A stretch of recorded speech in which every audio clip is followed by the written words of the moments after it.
ഭഗവതേ വാസുദേവായ.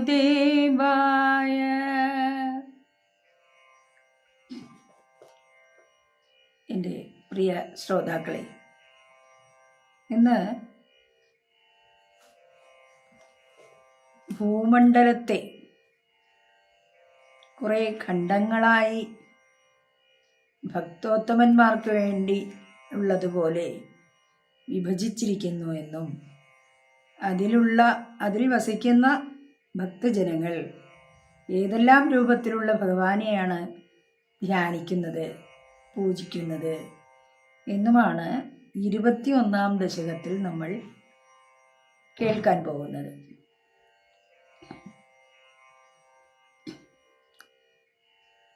ാം ദശകത്തിലെ ആദ്യത്തെ ശ്ലോകം. മധ്യോദ്ഭവേ ഭുവ ഇളാവൃതനാംനി വർഷേ ഗൗരി പ്രധാന വനിതാ ജന മാത്രഭാജി ശർവേണ മന്ത്രനുദിപി സമുപാസ്യമാനം സംകർഷണാത്മകമതീശ്വര സംശ്രയേ ത്വാം.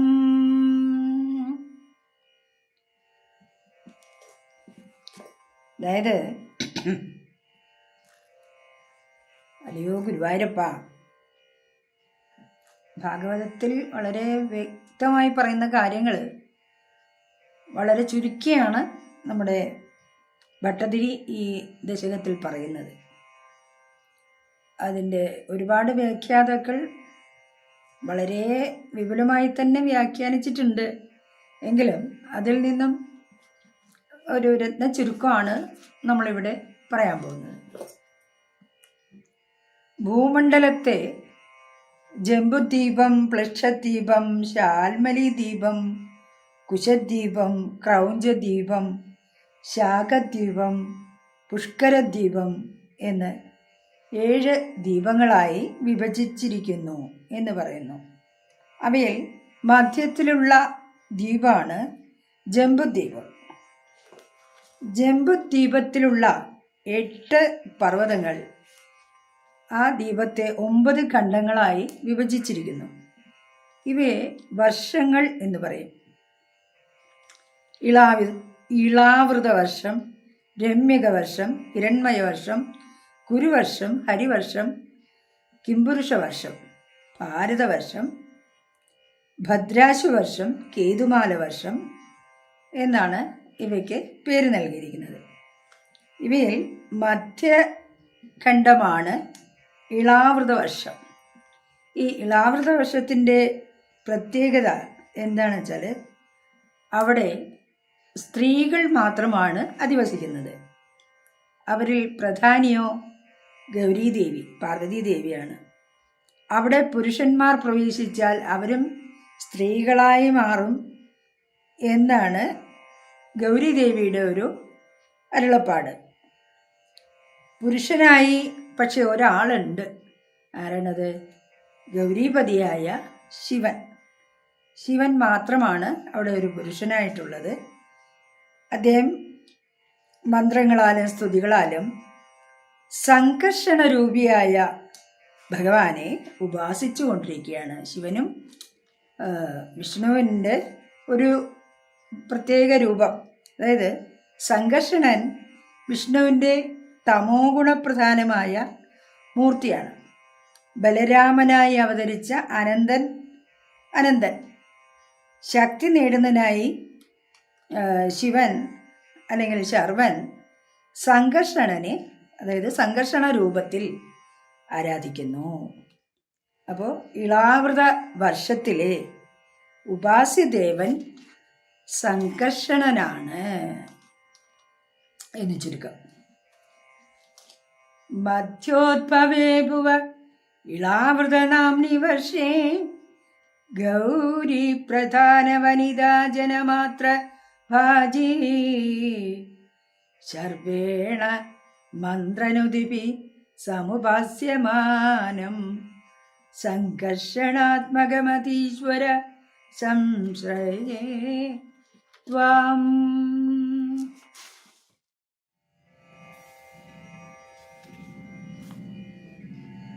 ഇന്ന് 21-ാം ദശകത്തിലെ 2-ാമത്തെ ശ്ലോകമാണ് പാരായണം ചെയ്യുന്നത്.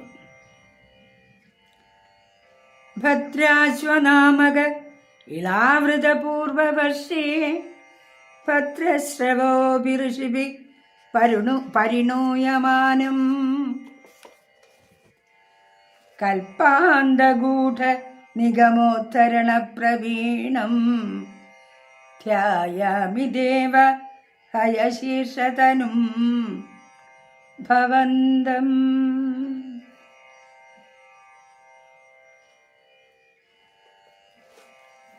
അല്ലയോ ഗുരുവായൂരപ്പ,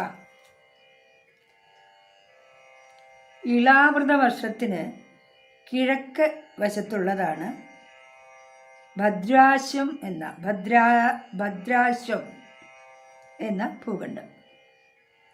അവിടെ ഭഗവാന്റെ രൂപം ഹയഗ്രീവത്തിൻ്റെ രൂപമാണ്. പണ്ട് കൽപ്പാന്ത കാലത്ത്, കൽപ്പത്തിൻ്റെ അവസാന കാലത്ത് മധു കൈടഭന്മാർ എന്ന് പറയുന്ന 2 അസുരന്മാരുണ്ട്. അവർ വേദങ്ങളെ അപഹരിച്ചുകൊണ്ട് രസാതലത്തിൽ ഒളിപ്പിച്ചു. അന്നേരം ഭഗവാൻ ഹയഗ്രീവ രൂപത്തിൽ അവതരിച്ച് വേദങ്ങളെ ഉദ്ധരിച്ചതായി പറയുന്നുണ്ട്. മഹാഭാരതത്തിലാണത് പറയുന്നത്. അങ്ങനെയുള്ള ഹയശീർഷനായ ഭഗവാനെ ഭദ്രശ്രവന്മാരെന്ന ഋഷിമാർ സ്തുതികൾ കൊണ്ട് ആരാധിക്കുന്നു. ഹയഗ്രീവൻ, ഹയശീർഷൻ, ഹയഗ്രീവ തനുവായ ആ ഗുരുവായൂരപ്പനെയാണ് ഭദ്രാശ്വം എന്ന ഭൂഖണ്ഡത്തിലുള്ള ജനങ്ങൾ അല്ലെങ്കിൽ ഭക്തന്മാർ ആരാധിക്കുന്നത്. അങ്ങനെയുള്ള ഗുരുവായൂരപ്പ നിന്തിരുവടിയെ ഞാൻ ധ്യാനിക്കുന്നു. ഭദ്രാശ്വനാമക ഇളാവൃതപൂർവവർഷേ ഭദ്രശ്രവോഭിഋഷിഭി പരിണൂയമാനം കൽപ്പാന്തഗൂഢ നിഗമോദ്ധരണ പ്രവീണം ധ്യായാമി ദേവ ഹയശീർഷതനും ഭവന്തം.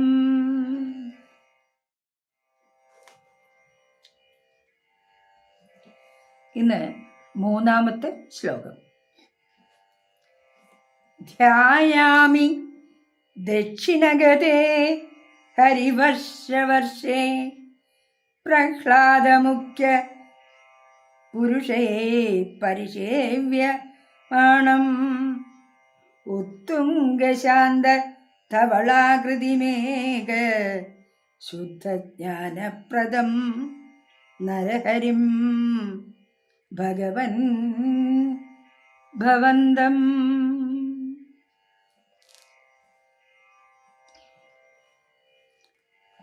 അടുത്തത് ഇളാവൃത വർഷത്തിൻ്റെ തെക്കുഭാഗത്ത്, ഈ ഇളാവൃത വർഷം ഭൂമിയുടെ മധ്യഭാഗത്ത് എന്നാണല്ലോ പറഞ്ഞത്. അപ്പോൾ അതിൻ്റെ തെക്കുഭാഗത്ത് ഉള്ള ഭൂഖണ്ഡത്തിൻ്റെ പേരാണ് ഹരിവർഷം. ഹരിവർഷം. അവിടെ ഉള്ള ഭക്തജനങ്ങൾ എങ്ങനെയുള്ള രൂപത്തെയാണ്, ഭഗവാന്റെ രൂപത്തെയാണ് ധ്യാനിക്കുന്നത് വെച്ചാൽ നരസിംഹരൂപിയാണ്. നരസിംഹം നമുക്കറിയാം, ഹിരണ്യകശിപുവിനെ സംഹരിക്കാനായി ഭഗവാൻ സ്വീകരിച്ച നരസിംഹ മൂർത്തിയുടെ രൂപം അല്ലേ. പകുതി നരനും പകുതി സിംഹവും. ഹിരണ്യകശിപുവിനെ വധിക്കുന്ന നേരത്ത് നരസിംഹം വളരെ ഉഗ്രമൂർത്തിയായിരുന്നു. പക്ഷേ ഇവിടെ ഭഗവാന്റെ രൂപം ഉത്തുംഗവും ധവളവുമാണ്, അതുപോലെ തന്നെ ശാന്തവുമാണ്. അതായത് സത്വഗുണപ്രധാനമായ രൂപമാണ് ഭഗവാന്, നരസിംഹമൂർത്തിക്ക്. അങ്ങനെ ഏകവും ശുദ്ധവുമായ അദ്വൈത ജ്ഞാനം പ്രദാനം ചെയ്യുന്ന നരസിംഹരൂപിയായ ഭഗവാനെ ആരാണ് സേവിച്ചത് ആദ്യം? പ്രഹ്ലാദനാണ് അല്ലേ? അതുപോലെയുള്ള പ്രഹ്ലാദൻ അതിന് ശേഷം മറ്റ് എല്ലാ ഭക്തജനങ്ങളും ഈ നരസിംഹമൂർത്തിയെ സേവിക്കുകയും സ്തുതിക്കുകയും ഒക്കെ ചെയ്തു. അങ്ങനെയുള്ള ഭഗവാനെ അങ്ങേ ഞാൻ ധ്യാനിക്കുന്നു. ധ്യായാമി ദക്ഷിണഗതേ ഹരിവർഷവർഷേ പ്രഹ്ലാദ മുഖ്യപുരുഷൈഃ പരിസേവ്യമാണം ഉത്തുംഗശാന്തതവളാകൃതിമേഘ ശുദ്ധജ്ഞാനപ്രദം നരഹരിം ഭഗവൻ ഭവന്തം.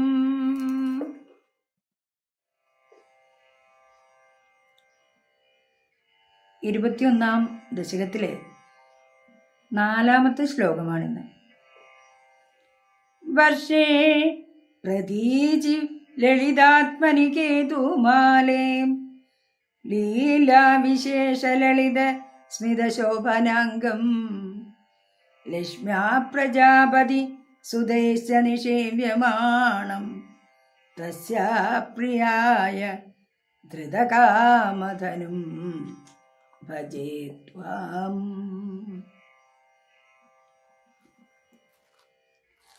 ഇളാവൃത വർഷത്തിൻ്റെ പടിഞ്ഞാറ് ഭാഗത്ത് ഉള്ള ഭൂഖണ്ഡമാണ് കേതുമാലം. ഈ കേതുമാല എന്ന പ്രദേശം വളരെ മനോഹരമാണ്. അവിടെ ഭഗവാന്റെ ലീലാവിലാസങ്ങളാലും ലളിത സ്മിതത്താലും ശോഭിക്കുന്ന ശരീരത്തോടുകൂടി വിരാജിക്കുന്ന രൂപമാണുള്ളത്. മഹാലക്ഷ്മിയും പ്രജാപതി പുത്രന്മാരും ഭഗവാനെ ഇവിടെ സേവിക്കുന്നു. ലക്ഷ്മി ദേവിയുടെ പ്രിയത്തിനായി ഭഗവാൻ കാമധനുവായാണ് ഇവിടെ സ്ഥിതി ചെയ്യുന്നത്. ലക്ഷ്മി ദേവിക്ക് ഇഷ്ടപ്പെടാൻ വേണ്ടിയുള്ള ഒരു രൂപം. അങ്ങനെ സന്തോഷമായിട്ടുള്ള ലക്ഷ്മിയുടെ പ്രിയനായി തന്നെ കാമതനു പറഞ്ഞാൽ ശരീരം സ്വീകരിച്ചു. അങ്ങനെയുള്ള ഭഗവാനെ ഞാൻ ആരാധിക്കുന്നു. വർഷേ പ്രതീജി ലളിതാത്മനി കേതുമാലേ ലീലാവിശേഷ ലളിതസ്മിത ശോഭനാംഗം ലക്ഷ്മ്യാ പ്രജാപതി സുതൈശ്ച നിഷേവ്യമാണം തസ്യാ പ്രിയായ ധൃതകാമധനും ഭജേ ത്വാം.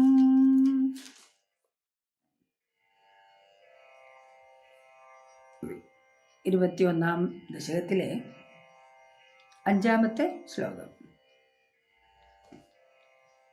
രമ്യേ ഹ്യുദീജി ഖലു രമ്യകനാംനി വർഷേ തദ്വർഷനാഥമനുവർയ സപര്യമാണം ഭക്തൈകവത്സല മമത്സര ഹൃത്സുഭാന്തം മത്സ്യാകൃതിം ഭുവനനാഥ ഭജേ ഭവന്തം.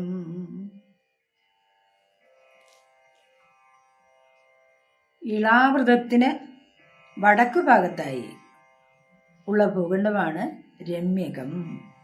രമ്യകം ആ പേര് പോലെ തന്നെ വളരെ മനോഹരമാണ് ആ ഭൂഖണ്ഡം. ഈ രമ്യക വർഷത്തിൻ്റെ നായകൻ ആരാണ്? വൈവസ്വത മനുവാണ്. വൈവസ്വത മനു എങ്ങനെയുള്ള മൂർത്തിയാണ്, അല്ലെങ്കിൽ ഭഗവാന്റെ ഏതൊരു രൂപത്തെയാണ് ആരാധിക്കുന്നത് എന്ന് വെച്ചാൽ, ഭഗവാൻ മത്സ്യമൂർത്തിയായി അവിടെ വിരാജിക്കുന്നു.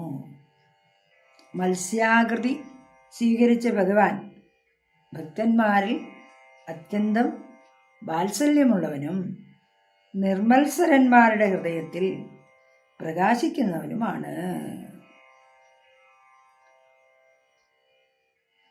അപ്പോൾ രമ്യക ഭൂഖണ്ഡത്തിൽ എങ്ങനെയുള്ള ഭഗവാനാണ്, അല്ലെങ്കിൽ ഏത് രൂപത്തിലുള്ള ഭഗവാനാണ് അവിടെ ഉള്ളത്? മത്സ്യരൂപം അല്ലേ? നമ്മൾ ദശാവതാരത്തിൽ ആദ്യം പറയുന്ന രൂപമാണ് മത്സ്യകൂർമ്മ അല്ലേ? മത്സ്യം. രമ്യേഹ്യുദീജി ഖലു രമ്യകനാംനി വർഷേ തത് വർഷനാദമനുപര്യ സപര്യമാനം മാണം ഭക്തൈകവത്സലമമത്സര ഹൃത്സുബാന്ധം മത്സ്യാകൃതിം ഭുവനനാഥ ഭജേ ഭവന്തം.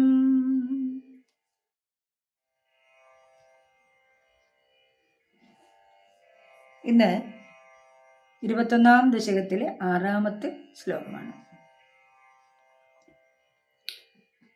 വർഷം ഹിരൺമയ സമാഹ്വയമൗത്തരാകം ആസീനമദ്രി ധൃതി കർമ്മഠ കാമടാംഗം സംസേവതേ പിതൃഗണപ്രവരോ രമായം തം ത്വാം ഭജാമി ഭഗവൻ പരിചിന്മയാത്മൻ.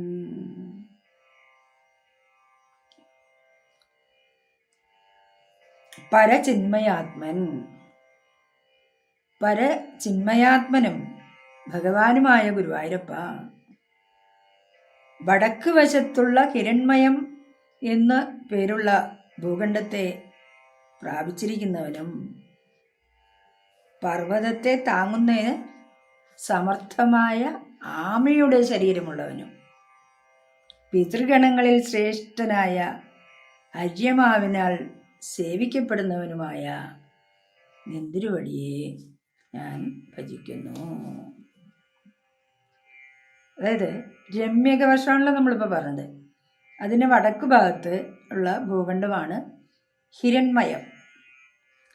അവിടെ ഭഗവാൻ ഏത് രൂപമാണ്? രമ്യകത്തിൽ മത്സ്യാവതാരമാണെങ്കിൽ ഇവിടെ കൂർമ്മരൂപിയാണ്, ആമയുടെ രൂപം. പാലാഴി കഴിഞ്ഞപ്പോൾ സർപ്പബന്ധനം അയഞ്ഞ് മന്ദരപർവ്വതം പാലാഴിയിൽ താഴാൻ തുടങ്ങിയപ്പോൾ ഭഗവാൻ കൂർമ്മരൂപത്തിൽ അവതരിച്ച് പർവ്വതത്തെ തൻ്റെ മുതുകു കൊണ്ട് താങ്ങി എന്ന് കഥ നമുക്കറിയാം. അപ്രകാരം പർവ്വതത്തെ ധരിക്കുന്നതിൽ സമർത്ഥമായ കമഠ രൂപത്തിലാണ് അല്ലെങ്കിൽ കൂർമ്മത്തിൻ്റെ ആമയുടെ രൂപത്തിലാണ് ഹിരൺമയ വർഷത്തിൽ ഭഗവാൻ സ്ഥിതി ചെയ്യുന്നത്. പിതൃഗണങ്ങളുടെ അധിപനായ അര്യമാവ് അവിടെ ഭഗവാനെ സേവിച്ചു കഴിയുന്നു. അപ്രകാരമുള്ള നിന്തിരുവടിയെ ഞാൻ ഭജിക്കുന്നു. വർഷം ഹിരൺമയ സമാഹുയമൗത്തരാഗ ആസീനമത്രീ ധൃതി കർമ്മഠ ആമഠാംഗം സംസേവതേ പിതൃഗണ പ്രവരോര്യമായം തം ത്വാം ഭജാമി ഭഗവൻ പരചിന്മയാത്മൻ.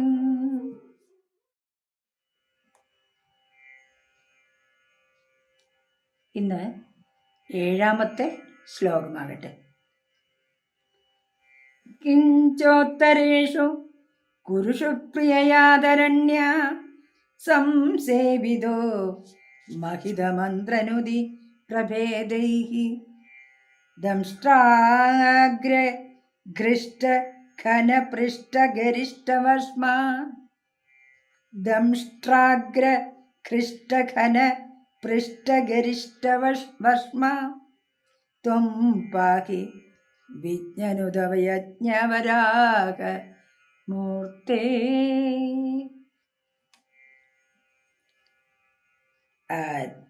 മൂന്നാമത്തെ വരി നമ്മുടെ കവിയുടെ ഒരു സംസ്കൃതത്തിൻ്റെ പ്രാഗൽഭ്യമാണ് വിളിച്ചു പോകുന്നത് അല്ലേ.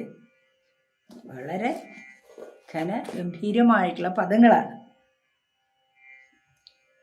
ദംഷ്ട്രാഗ്ര ഘൃഷ്ട ഘന പൃഷ്ട ഗരിഷ്ട വർഷ്മ എന്നുവെച്ചാൽ ദംഷ്ട്രാഗ്രം കൊണ്ട് ഉരയ്ക്കപ്പെട്ട മേഘ പൃഷ്ഠത്തോട് കൂടിയതും അത്യന്തം വലിപ്പമുള്ളതുമായ ശരീരമുള്ളവനും എന്നാണ് അതിൻ്റെ അർത്ഥം കേട്ടോ.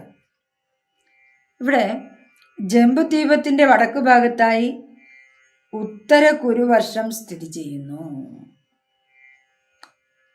നമ്മൾ മുൻ ശ്ലോകത്തിൽ വിവരിച്ച ഹിരൺമയ വർഷത്തിനും വടക്കാണ് ഉത്തരകുരുവർഷം. അവിടെ ഭഗവാൻ യജ്ഞവരാഹമൂർത്തിയായി നിലകൊള്ളുന്നു. അല്ലേ? നമ്മൾ ഈ യജ്ഞവരാഹമൂർത്തിയെപ്പറ്റി ഒരു ദശകത്തിൽ തന്നെ പറഞ്ഞിട്ടുണ്ട്, 13-ാം ദശകത്തിൽ. അത് നമുക്ക് ഓർക്കാം. അവിടെ പ്രിയ പത്നിയായ ഭൂമിദേവി, വിഷ്ണുവിൻ്റെ പത്നി ഭൂമിദേവി, അപ്പം അതുകൊണ്ട് തന്നെ വരാഹത്തിൻ്റെ പത്നിയായിട്ടും നമുക്ക് കണക്കാക്കാം.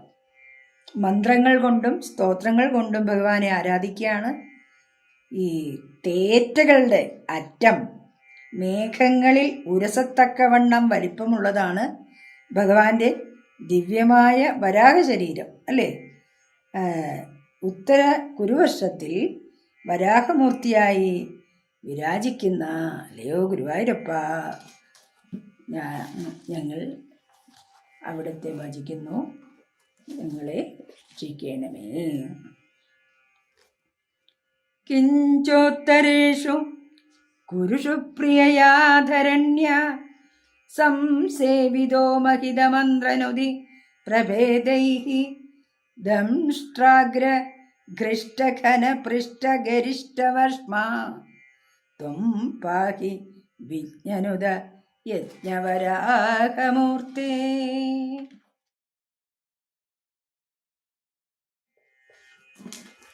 ഇന്ന് 8-ാമത്തെ ശ്ലോകമാണ്.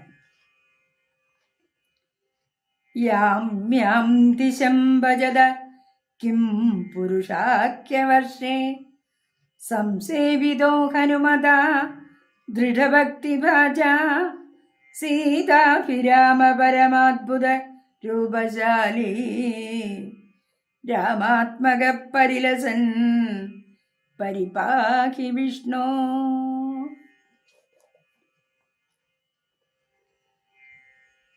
ഇളാവൃത ദേശത്തിന് തെക്ക് ഹരിവർഷം, അതിലും തെക്ക് ഭാഗത്തായിട്ട് കിംപുരുഷം എന്ന ഭൂഖണ്ഡമുണ്ട്. കിംപുരുഷ വർഷത്തിൽ ഭഗവാൻ എങ്ങനെയാണ്, ഏത് രൂപത്തിലാണ്? ശ്രീരാമൻ്റെ രൂപത്തിലാണ്. ഭഗവാന്റെ രാമാത്മകമായ മൂർത്തിയെ സീതാഭിരാമം പരമാത്ഭുതം എന്ന 2 പദങ്ങൾ കൊണ്ട് ഇവിടെ വിശേഷിപ്പിച്ചിരിക്കുകയാണ്.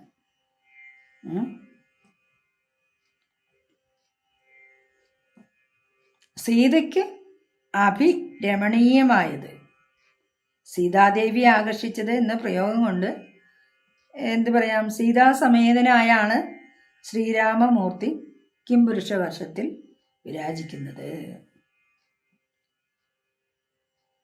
അങ്ങനെയുള്ള ശ്രീരാമൻ പരമാത്ഭുതവുമാണ് എന്ന് കവി വ്യക്തമാക്കുന്നു. ഹനുമാൻ സീതാരാമന്മാരെ സേവിച്ചുകൊണ്ട് കിംപുരുഷ വർഷത്തിൽ വസിക്കുന്നു. അല്ലേ? ശ്രീരാമനും സീതയും എവിടെയുണ്ടോ അവിടെ ഹനുമാനും ഉണ്ട്. ഹനുമാന് ശ്രീരാമദേവനിലുള്ള ഭക്തി അചഞ്ചലമാണ് എന്ന് ദൃഢഭക്തിഭാജ, അല്ലേ?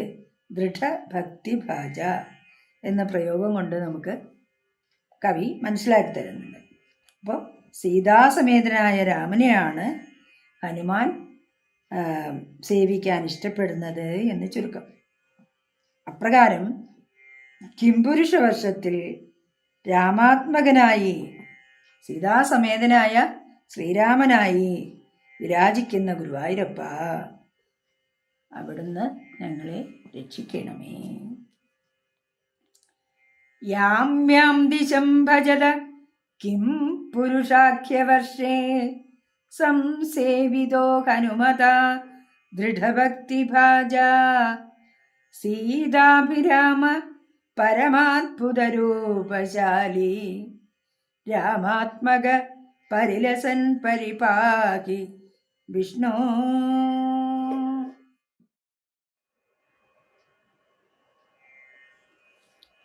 ഇന്ന് 9-ാമത്തെ ശ്ലോകം.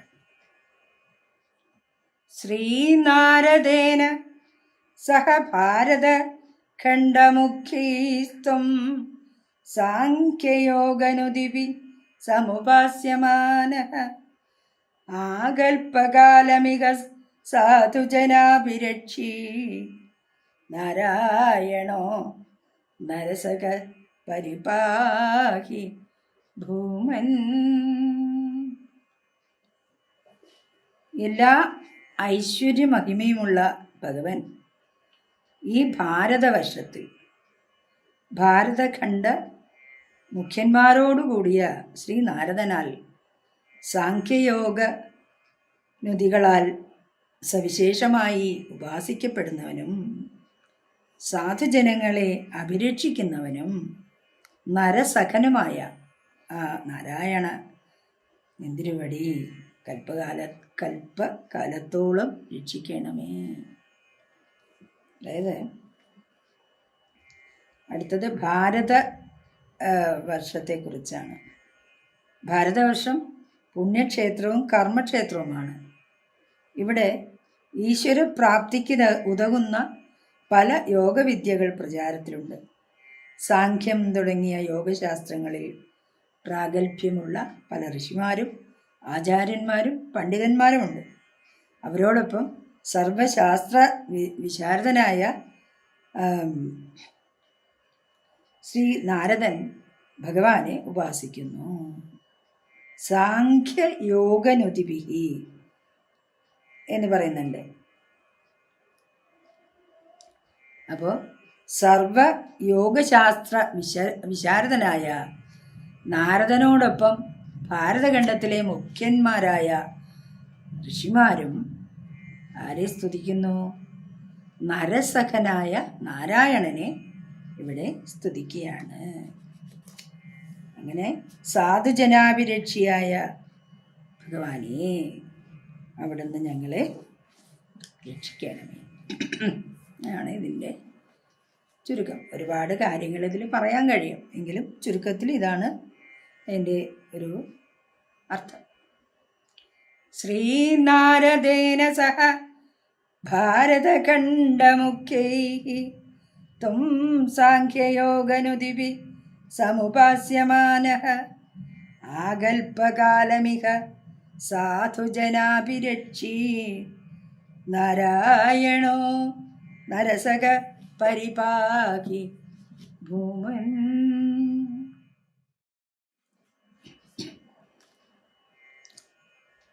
ഇന്ന് 10ാമത്തെ ശ്ലോകമാണ്.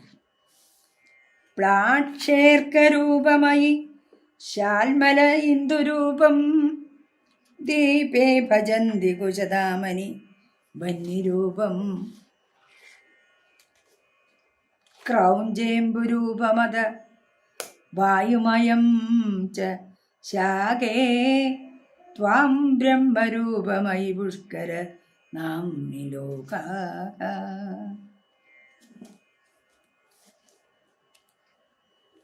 ഈ ജംബുദ്വീപത്തിൽ ഭഗവാൻ സ്വീകരിച്ചിട്ടുള്ള മൂർത്തികളെ വിവരിച്ചു കഴിഞ്ഞ് മറ്റ് ദ്വീപുകളിലെ കാര്യമാണ് ഈ ശ്ലോകത്തിൽ ചുരുക്കി പറയുന്നത്. അല്ലയോ ഭഗവാനെ, ലോകാഹ എന്ന് വെച്ചാൽ ജനങ്ങൾ, ത്വാം നിന്തിരുവടിയെ, പ്ലാക്ഷേ ദ്വീപേ പ്ലക്ഷദ്വീപത്തിൽ അർക്കൻ്റെ രൂപത്തിലും സൂര്യൻ്റെ രൂപത്തിലും, ശാൽമലേ ദ്വീപേ ഇന്ദുരൂപം ശാൽമല ദ്വീപത്തിൽ ചന്ദ്രൻ്റെ രൂപത്തിലും, കുശനാമിനി വന്യരൂപം കുശമെന്ന പേരായ ദ്വീപത്തിൽ അഗ്നിരൂപത്തിലും, ക്രൗഞ്ച ദ്വീപത്തിൽ ജലത്തിൻ്റെ രൂപത്തിലും, പിന്നീട് ശാക ദ്വീപത്തിൽ വായുവിൻ്റെ രൂപത്തിലും, പുഷ്കരം എന്ന പേരായ ദ്വീപത്തിൽ ബ്രഹ്മരൂപത്തിലും ഭജിക്കുന്നു. അങ്ങനെ ഓരോരോ ദ്വീപുകളിൽ മറ്റ് ജംബുദ്വീപ് ഒഴിച്ച് ബാക്കിയുള്ള ദ്വീപങ്ങളിലെല്ലാം തന്നെ സൂര്യനായും ചന്ദ്രനായും വായുവായും അഗ്നിയായും ജലമായും ഒക്കെ തന്നെ പരബ്രഹ്മമായും കൂടി ദേശഭേദമനുസരിച്ച് ആളുകൾ അല്ലെങ്കിൽ ഭക്തന്മാർ അവിടുത്തെ ഉപാസിക്കുന്നു.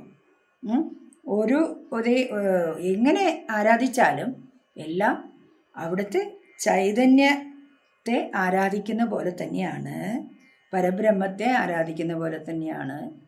അതുകൊണ്ട് അങ്ങനെയുള്ള ഗുരുവായൂരപ്പ എന്നെ രക്ഷിക്കണമേ, അല്ലെങ്കിൽ ഞങ്ങളെ രക്ഷിക്കണമേ.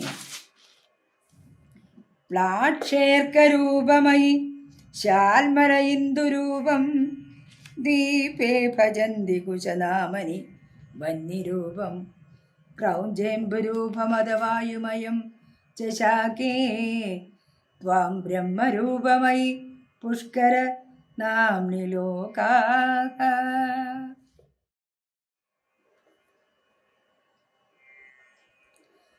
11-ാമത്തെ ശ്ലോകം. സർവൈർ ധ്രുവാദിവിരുടുപ്രകരൈർ ഗ്രഹൈശ്ച അവയവേഷ്വഭികൽപ്യമാനൈഃ ത്വം ശിംശുമാരവപുഷാ മഹതാമുപാസ്യ സന്ധ്യാസുരുന്ധി നരകം മമ സിന്ധുശായിൻ. ശിംശുമാരരൂപത്തെ ഉപാസിക്കുന്ന ഭക്തർ നരകദുഃഖത്തിൽ നിന്നും, നരകദുഃഖം എന്ന് പറയുമ്പോൾ ഇവിടെ രോഗം, ദാരിദ്ര്യം, അപമാനം തുടങ്ങിയ ദുരിതങ്ങൾ, അതായത് പ്രാരബ്ധജന്യമായ ദുരിതങ്ങളെ, അവയെ ഇല്ലാതാക്കുന്നു എന്നാണ് ചുരുക്കത്തിൽ. അല്ലയോ സിന്ധുശായിൻ, ഇവിടെ സിന്ധു എന്ന് പറഞ്ഞാൽ സമുദ്രം അല്ലേ. സിന്ധുശായിയാണ് ഭഗവാൻ വിഷ്ണു, പാൽക്കടലിൽ പള്ളി കൊള്ളുന്ന വിഷ്ണു ഭഗവാൻ. ഇവിടെ ഈ കുറേ ദീപങ്ങളെ, ഭൂമിയിലെ ദീപങ്ങളെയൊക്കെ പറ്റി പറഞ്ഞ് ഇനി ആകാശത്തെ കാര്യങ്ങളാണ് ഈ ശ്ലോകത്തിൽ പറയുന്നത്. ആകാശത്ത് എന്താ സംഭവം? പുച്ഛാദികേഷു അവയവേഷു, പുച്ഛം എന്ന് പറഞ്ഞ വാല് തുടങ്ങിയ അവയവങ്ങളിൽ അഭികൽപ്യമാനേഹി, അഭികൽപ്പനം ചെയ്യപ്പെടുന്നവയായ സർവൈഹി ധ്രുവാദിവിഹി ഉടുപ്രകരേഹി, ധ്രുവാദികളായ നക്ഷത്ര സമൂഹങ്ങളാലും മഹതാം സന്ധ്യാസു, മഹത്തുക്കൾക്ക് സന്ധ്യകളിൽ ഉപാസ്യനായത്വം മമ നരകം രുന്ധി, എൻ്റെ നരകയാതനകളെ ഇല്ലാതാക്കിയാലും. അപ്പോൾ പാൽക്കടലിൽ പള്ളി കൊള്ളുന്ന വിഷ്ണു ഭഗവാന്റെ നഭോരൂപമായ ശരീരത്തെയാണ് ഇവിടെ വർണ്ണിച്ചിരിക്കുന്നത്. ശിംശുമാര ആകൃതിയിലാണ്, അതായത് കടൽപ്പന്നി എന്നോ അല്ലെങ്കിൽ നീർക്കുരങ്ങെന്നോ പറയാം അങ്ങനെയുള്ള ഒരു ജലജീവിയാണ് ശിംശുമാരൻ. ആകാശത്തിലുള്ള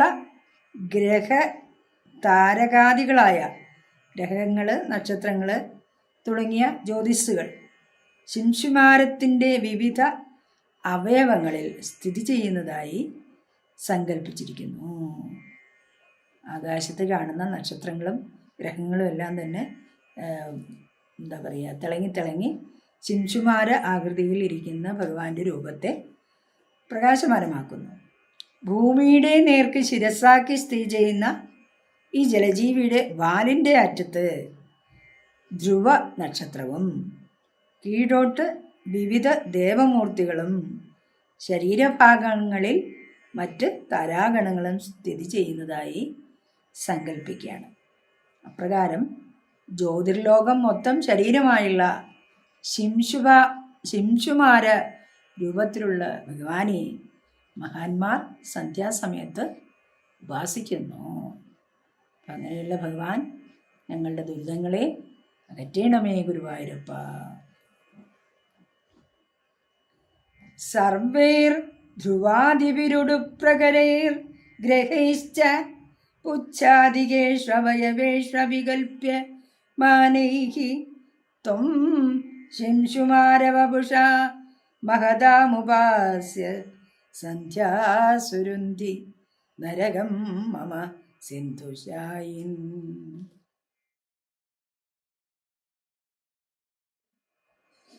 ഇന്ന് 21-ാം ദശകം നമുക്ക് അവസാനിപ്പിക്കാം. 12-ാമത്തെ ശ്ലോകം. ഇതിൽ 12 ശ്ലോകങ്ങളുണ്ട്. ഒരു കാര്യം വളരെ ചുരുക്കി ഒരു ദശകം കൊണ്ട് അവസാനിപ്പിക്കുകയാണ് നമ്മുടെ ഭട്ടതിരി. അദ്ദേഹത്തിൻ്റെ ആ ഒരു സാമർഥ്യം, കവിത, എന്താ പറയുക, രചനാ സാമർഥ്യം എന്ന് തന്നെ നമുക്ക് പറയാൻ കഴിയും. ഇനി എന്താണ്, നമ്മൾ ഭൂമണ്ഡലം കഴിഞ്ഞു, ഭൂമണ്ഡലം കഴിഞ്ഞു, ഇനി ഒരു മണ്ഡലം കൂടി ബാക്കിയുണ്ട് അല്ലേ, പാതാള ലോകം. അതാണ് ഇനി ഈ ലാസ്റ്റ് ശ്ലോകത്തിൽ പറയുന്നത്. മൂലഭുവി ശേഷതനും ഭവന്തം ലോലൈകകുണ്ടലവിരാജി സഹസ്രശീർഷം നീലാംബരം ധൃതഹലം ഭുജഗാംഗനാഭിർ ജുഷ്ടം ഭജേ ഹര ഗദാൻ ഗുരുഗേഹനാഥ. ഗുരുഗേഹനാഥ എന്ന് വെച്ചാൽ ഗുരുവായൂരപ്പ.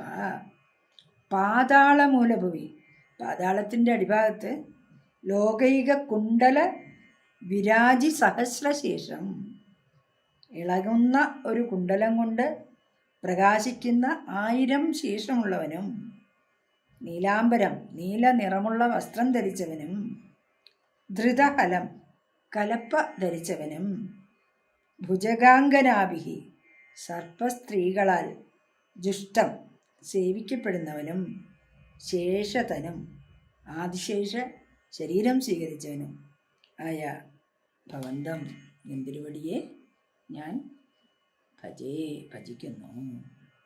ഗദാൻ ഹര, അതിൻ്റെ ഒപ്പം എൻ്റെ എല്ലാ ദുഃഖങ്ങളെയും അവിടുന്ന് അപഹരിച്ചെടുക്കണമേ, ഇല്ലാതാക്കണമേ. അപ്പോൾ ഇവിടെ എന്താണ്? ഭഗവാൻ അനന്തമായ ആദിശേഷ രൂപത്തിലാണ് പാതാളത്തിൽ വിരാജിക്കുന്നത്. ആദിശേഷ രൂപത്തിന് ഭഗവാൻ 1000 ശിരസ്സുകളുണ്ട്. ഇളകുന്ന ഒരു കുണ്ടലം കൊണ്ട് ശോഭിക്കുന്നതാണത്രേ ഈ ശിരസ്സുകൾ. അതൊരു 1000 ശിരസ്സുകൾക്ക് അലങ്കാരം ഒരു കുണ്ടലമാണെന്നും അല്ലെങ്കിൽ ഓരോ ശിരസ്സിനും ഓരോ കുണ്ടലം ഉണ്ടെന്നും ഒക്കെ നമുക്ക് പറയാൻ കഴിയും. സർപ്പരൂപത്തിലുള്ള ശരീരമാണ്. അതുപോലെ തന്നെ ആദിശേഷൻ നീല വസ്ത്രം ധരിച്ചവനാണ്. ആയുധം എന്താണ്? കലപ്പയാണ്. സേവിക്കുന്നത് സർപ്പസുന്ദരിമാരാണ്. അപ്രകാരം ശേഷധനുവായ അതിശേഷധനുവായ അല്ലയോ ഗുരുവായൂരപ്പ, നിന്തിരുവടിയെ ഞാൻ ഭജിക്കുന്നു. എൻ്റെ രോഗങ്ങളെയെല്ലാം തന്നെ ഭഗവാൻ അപഹരിക്കണമേ, ഇല്ലാതാക്കണമേ. മൂലഭുവി ശേഷതനും ഭവന്തം ലോലൈകകുണ്ടലവിരാജി സഹസ്രശീർഷം നീലാംബരം ധൃതഹലം ഭുജഗാംഗനാഭിർ ജുഷ്ടം ഭജേ ഹര ഗദാൻ ഗുരുഗേഹനാഥ.